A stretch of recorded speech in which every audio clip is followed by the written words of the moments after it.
When I greet you as my dear brothers and sisters in Christ, as I do today, it is not an idle greeting, but one that flows directly from today's gospel. Jesus says, "Whoever does the will of God is my brother and sister and mother."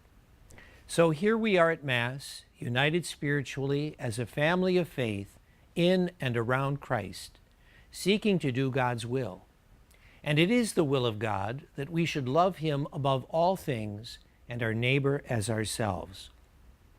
The purpose of this brief video is simply to give you some insight into the ways that contributions to the Archbishop's annual appeal are having a charitable and ministerial impact across the Archdiocese of Hartford. So if you have already made a contribution this year, please accept my heartfelt thanks and the thanks of the many people who are served spiritually and materially as a result. If you have not yet made a contribution, I invite you to please do so as brothers and sisters of Christ who do the will of God by loving Him above all things and your neighbor as yourself. What you will now see and hear represents only a few examples of the good works that benefit from the Archbishop's annual appeal. Across our state, the growing grief of drug addiction and deaths from opioid misuse are taking their toll, especially on younger Americans.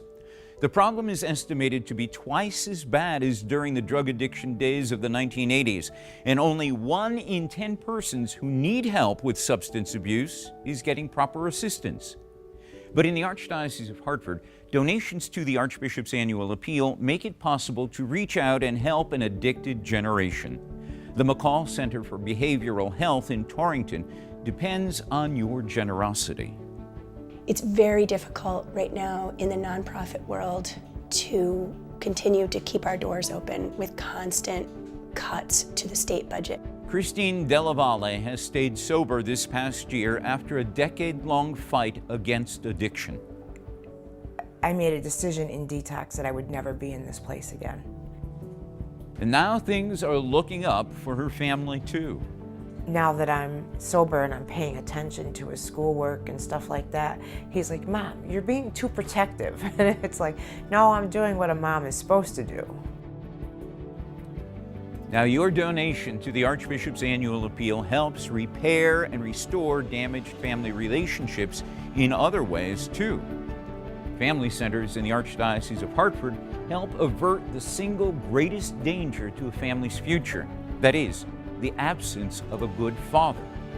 Now the Fatherhood Initiative helps men learn the skills that they need to be strong and positive role models to their own children or to other kids who look up to them. We talk about a multitude of topics from nurturing a child properly to child development to effective co-parenting skills between father and mom, anger management, all of these things that may come up in the life of a father. In addition to that, we have a financial stability program that helps the fathers to gain employment skills.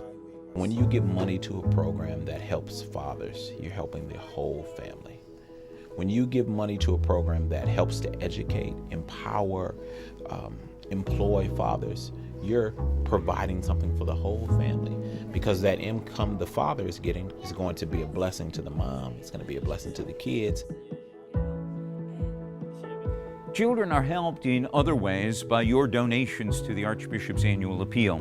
For instance, thousands of Connecticut kids build healthy and positive relationships through activities by local chapters of the National Association of Police Athletic Activities League.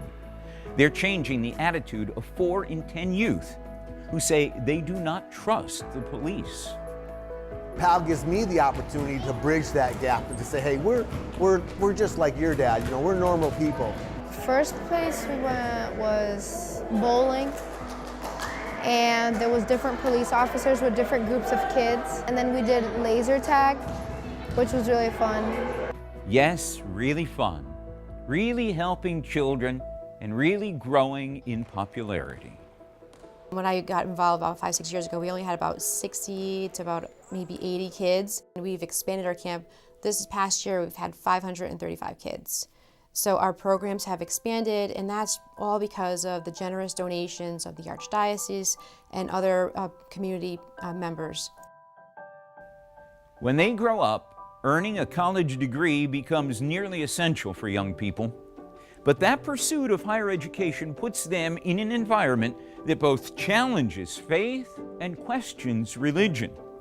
So in the Archdiocese of Hartford, the campus ministry program provides a safe place at school for students to find answers and to grow in their faith. Coming here to our faith group events, our masses, and being a part of music ministry has all kept God at the forefront of my life. At the University of Hartford, Father Patrick Kane is the new priest chaplain. When I was in college, it helped me to discern my vocation into the priesthood. And so I know it's important to have faith when you're on campus. Father Kane says as students search for their identity, they're reminded that part of their identity is their faith, and they are indeed loved by God and created by God. But a college is an especially secular place in a society that is rapidly turning irreligious. Archbishop Leonard Blair tells us the emergence of our nation's so-called post-Christian era has not diminished the needs of our neighbors, nor should it reduce the commitment that we share to care for the hungry, the sick, the homeless, the naked, or imprisoned. The call now and in the future for a new evangelization in the church is a reflection of this continued need and describes the way that we can live out our faith by example, fulfilling the simple command of Christ to care for the least of our brothers and sisters, to love others as we love ourselves. So thank you indeed for your continued support of the Archbishop's annual appeal.